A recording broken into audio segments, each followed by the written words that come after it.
amigos telespectadores da Rede Vida de Televisão e do programa Páginas Difíceis da Bíblia. Diácono, sim, tudo bem? Tudo bem, Depois graças de uma a semana, Deus. Muito bom. Como é que está o nosso programa? Bom, eu diria que o programa, para quem vem acompanhando, realmente está em efervescência, não? Essa grande questão aí de como surgiu. E, por favor, fale para quem não tem a possibilidade de ver no sábado a 1h30. Que outra alternativa lhe resta? A outra alternativa é entrar no YouTube. Explique bem. Entrar no YouTube e colocar lá Páginas Difíceis da Bíblia, e o Padre Saraiva terá lá postado o programa que você perdeu por um motivo ou outro. Então, YouTube, Páginas Difíceis da Bíblia. Páginas Difíceis da Bíblia. Ou então, Pão Nosso de Cada Dia também. Pão Nosso também. Porque se você lá digitar, vai aparecer. E aparece todos os dias. Todos os dias. E nós somos muito agradecidos ao Padre Saraiva. Sim. O senhor já esteve com ele no telefone. Eu conversei com ele, fiquei muito feliz de poder conversar com ele. E diga a ele que nós devemos muito a ele. Sim. E graças a ele, muita gente tem acessado o nosso programa quando não pode ter... Padre, há uma grande vantagem. Você pega... Esse programa já tem 15 anos. E tem bastante programas lá postados. Bastante que o senhor já fez. E muitas vezes eu mesmo entro em programas anteriores. Mas eu não sei a partir de quando ele começou a postar. Eu vou perguntar a ele, mas mais de 300 ele já postou lá. Eu vou só pegar direitinho. Mais de 300? Não Pão Nosso. Não, eu falei com ele sobre Páginas Difíceis da Bíblia. Eu não sei a partir de que ano ele começou. Mas eu vou tirar essa dúvida com ele. Vou então, aí está. O telespectador tem ou na televisão diretamente ou indiretamente a Rede Vida através do YouTube do Padre. Certo. E a Rede Vida também tem, né, postado, né?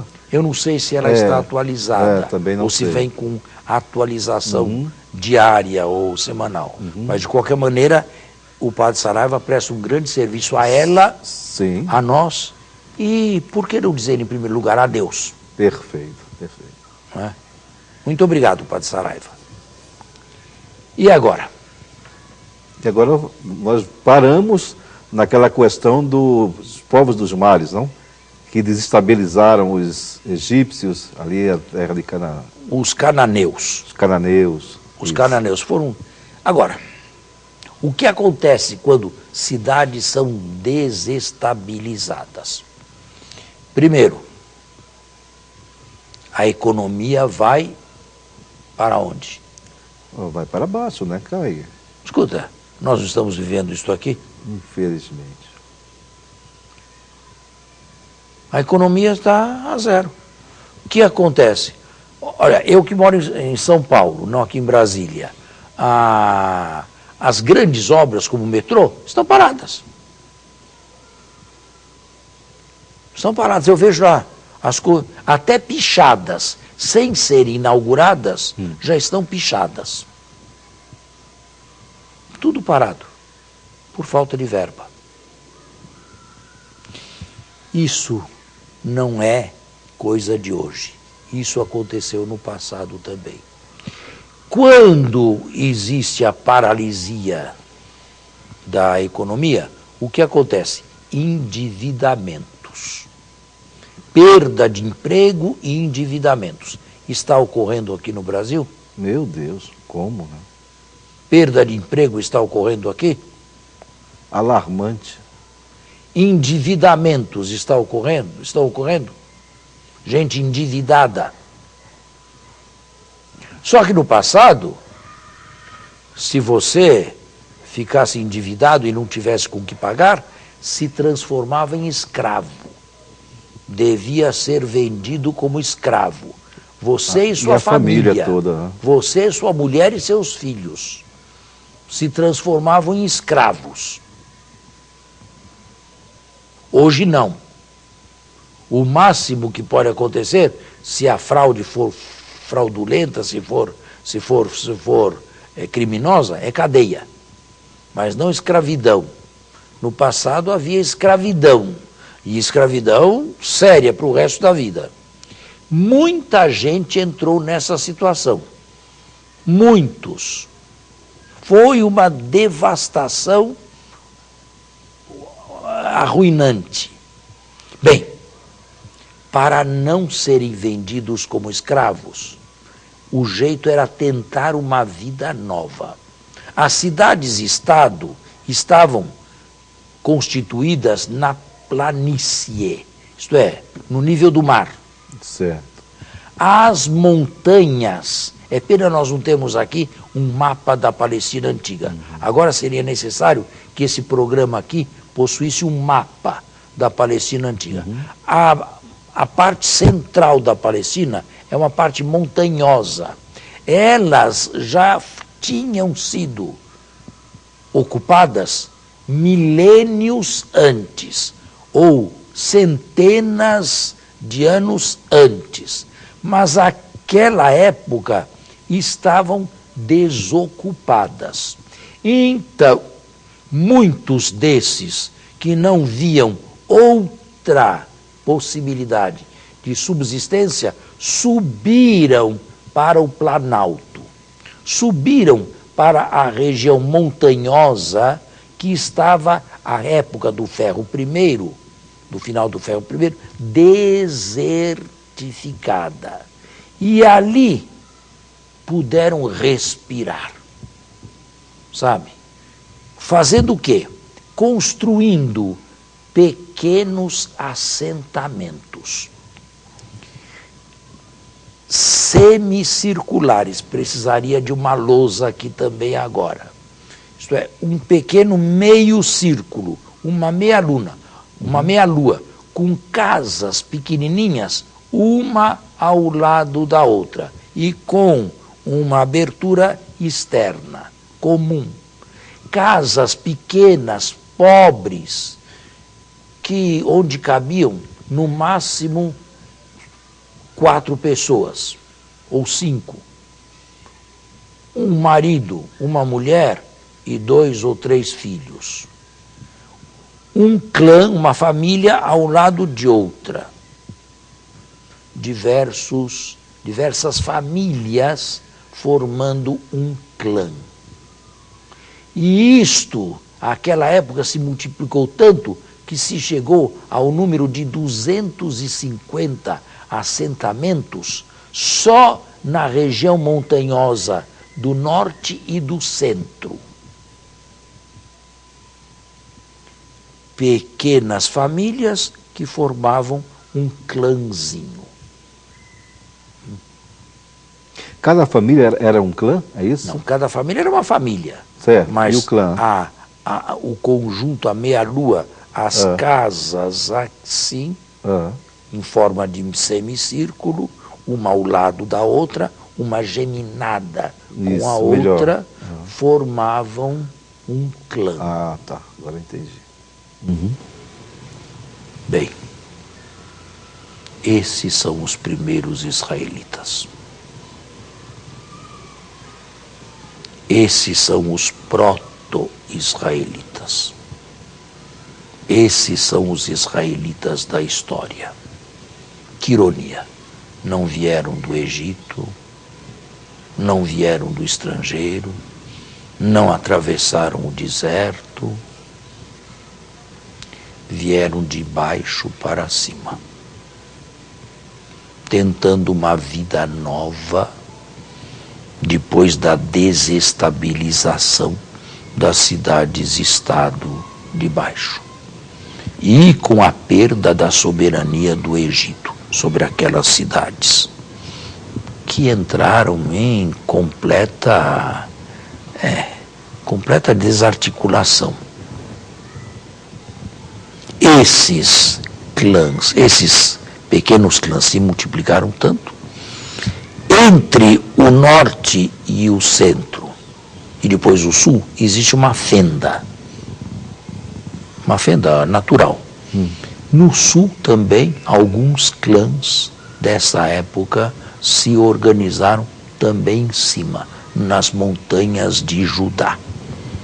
Agora, o que diz a sociologia a respeito de clãs que estão uns ao lado de outros?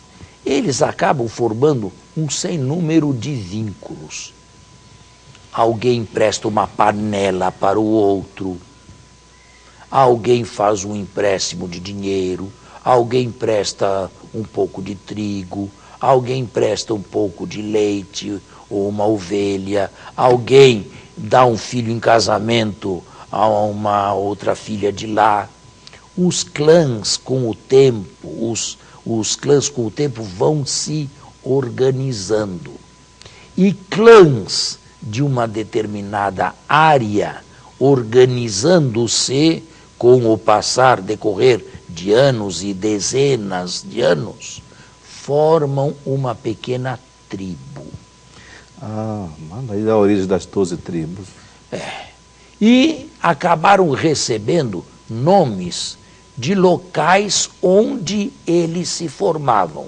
Por exemplo, a tribo de Efraim se formou numa região geográfica chamada Efraim. A mesma coisa com a tribo de Manassés.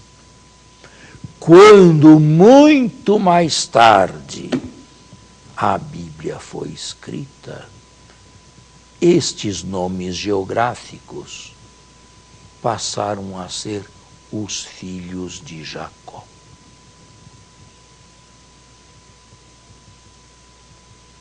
Muito interessante mesmo. A tribo de Judá. Judá o que eram? As montanhas de Judá.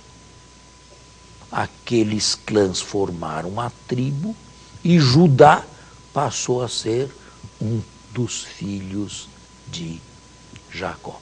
Ou seja, a árvore genealógica foi formada, só que de trás para diante, não de diante para trás, de baixo para cima e não de cima para baixo. Vamos fazer o nosso intervalo. Sim.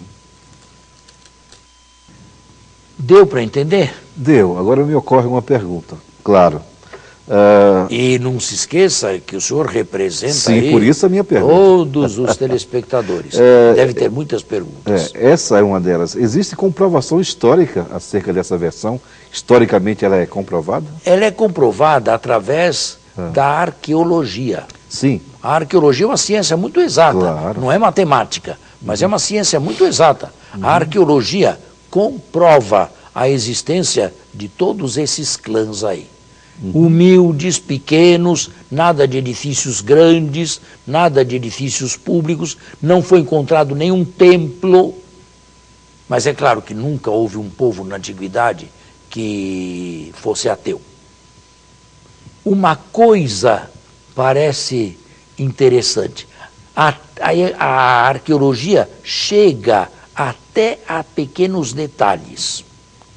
Tais como? Nunca foi encontrado nesses clãs ossos de porco. O que significa que esses israelitas, por questões que nós ignoramos completamente, bem antes do texto bíblico ser escrito, não comiam porco. Mas existia esse animal já naquela época? Existia. Mas em Israel não se comia porco. Ah, interessante. E sinais de religião? Sinais de religiosidade? Não. Nada? Não. Nessa época, sinais de templo, sinais nem desenhos, nada. Não. Já tinham, e isso foi o responsável pela sobrevida lá em cima, já tinham a capacidade de criar poços para represar a água e impermeabilizar esses poços aí.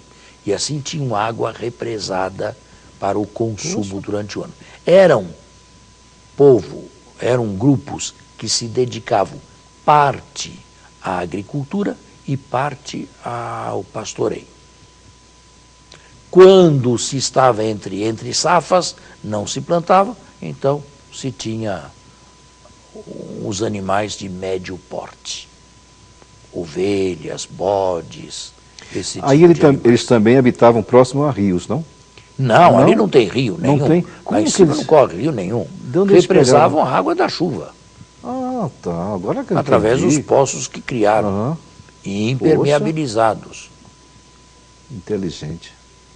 O rio está embaixo, o único rio. É porque É o Jordão. É impossível viver lá em cima sem a água. Não, mas eles não, represavam. não. Lá em cima não tem água nenhuma, não. Pequenas Olha torrentes, quando chovia, havia torrentes. O que é que não faz a necessidade, né? Fugindo da escravidão. Mas de que escravidão? Da vida de baixo que se tornou a lei era escravidão. insuportável, né? É. Ali respiraram um ar novo. Esses são os israelitas históricos. Que, claro, com o tempo, se formaram em tribos, em clãs e tribos. Não é? Daí até chegar um governo. E houve uma época, por volta de 1050, mais ou menos, ou 1000, em que se criou um reino na parte central, o reino de Saul, feito com a junção de duas tribos, a tribo de Efraim e a tribo de Benjamim, que estava lá no sul. As duas se uniram e formaram o reino de Saul, que foi um reino próspero, sabe? Foi um reino muito próspero, o reino de Saul. E aqui começamos a pisar um chão mais seguro com alguns fornecimentos arqueológicos. Deixa eu lhe fazer uma pergunta, padre. Antes desse rei, eles tiveram, como conta a história bíblica, tiveram juízes, Samuel e tal. A Bíblia fala de um período de transição. Certo. Nós podemos entender que esses pequenos clãs tinham que ter algumas normas em comum. Sim. Tinham que ter alguma defesa em comum. Portanto, não é absolutamente impossível que tivessem chefes carismáticos. Figura dos juízes. Mas agora, daí para dizer que o livro dos juízes é um livro histórico, no sentido moderno do termo, não. Talvez ali no livro dos juízes haja mais resquícios de história. Note bem, o telespectador, eu estou falando de história, não de história sagrada. Certo? É um período de formação, de crescimento.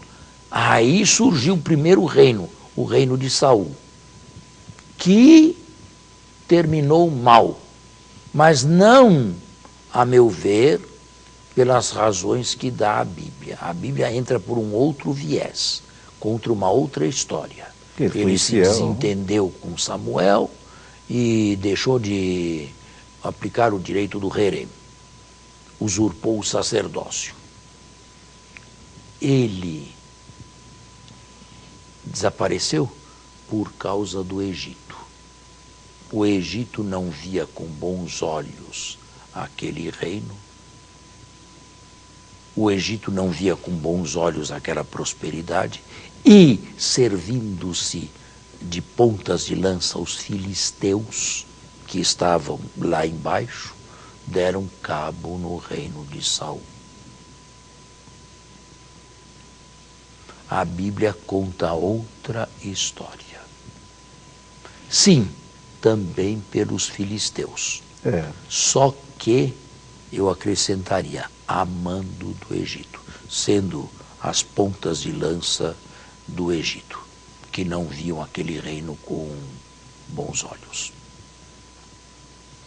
A tribo de Efraim se uniu às suas irmãs do norte e Benjamim se encolheu para o sul novamente. E aí eu vou trabalhar com a hipótese que se formaram duas monarquias. Duas, não uma. A monarquia do norte, Efraim, Manassés, Zabulon, Dan, todos eles. E do sul? E do sul apenas Judá e Benjamim. Eu trabalho com a hipótese de duas monarquias independentes. A Bíblia as une, sobre Saul, Davi e Salomão. E depois Depois separam. Salomão. Mas eu trabalho com a hipótese de que as duas nunca estiveram unidas naquela época. A monarquia do norte e a monarquia do sul. A monarquia do norte, que recebeu o nome de Israel, e a monarquia do sul, Judá. Certo? Certo. Formada pela tribo do sul, as duas tribos, Judá e Benjamim, que era uma tribo pequena. Bem, as tribos do norte, o reino do norte, prosperou enormemente. A Bíblia diz que começou com anarquia, e é possível que tenha havido um pouco de confusão nos inícios, mas houve duas dinastias, sobretudo a primeira dinastia, por volta de 850, a dinastia de Omri. Como que é o nome? Omri. Omri. Que realizou fatos extraordinários, construções magníficas, copiando o que havia em Damasco, com os arameus. Esta monarquia prosperou muito. Os telespectadores, pelo menos a Bíblia de Jerusalém, traz aqui, olha aqui, no final, aprenda a ler o final também, porque traz um quadro cronológico de tudo o que eu estou falando. Depois do Apocalipse, depois do... Onde é que está isso aqui? Olha aqui, ó, tudo isso aqui. Está aqui o quadro, olha. Olha o quadro aí. Quadro cronológico, inclusive. Israel, Judá. Olha aí, está vendo? E aqui, aonde que eu colocaria Omri? Eu estou falando de Omri, aonde é que ele está aqui? Israel, Judá. Israel, Judá. Olha, aqui está Omri. Bem, eu não vou perder tempo. Isso é um detalhe, né? Use bem esse quadro cronológico aqui, porque aqui está. Acabe é filho de Omri, aqui está Omri. Está aqui, ó. Olha aí. Isso mesmo. Está vendo? Omri. E bem na época que o senhor citou aí. Né? E ele fundou a capital. Samaria. Samaria foi fundada por Omri. E o Estado de Israel teve um momento de glória, de esplendor. Só que, como sempre acontece, sobretudo no reinado de Jeroboão II, da segunda dinastia, houve a dinastia de Omri e depois houve a dinastia de Jeú. Procure aí Jeú, aqui está. Jeú. Está aqui. Está vendo? Sob a dinastia de Jeú, o mais importante rei foi Jeroboão II. Olha que ele reinou 40 anos. Veja de que ano a que ano ele reinou. De 783 a 743. 40 anos. Quase meio século. Houve uma prosperidade enorme. Porém, como acontece, acho que sempre, que favorecia os ricos, não os pobres. Acontece hoje também isso aqui?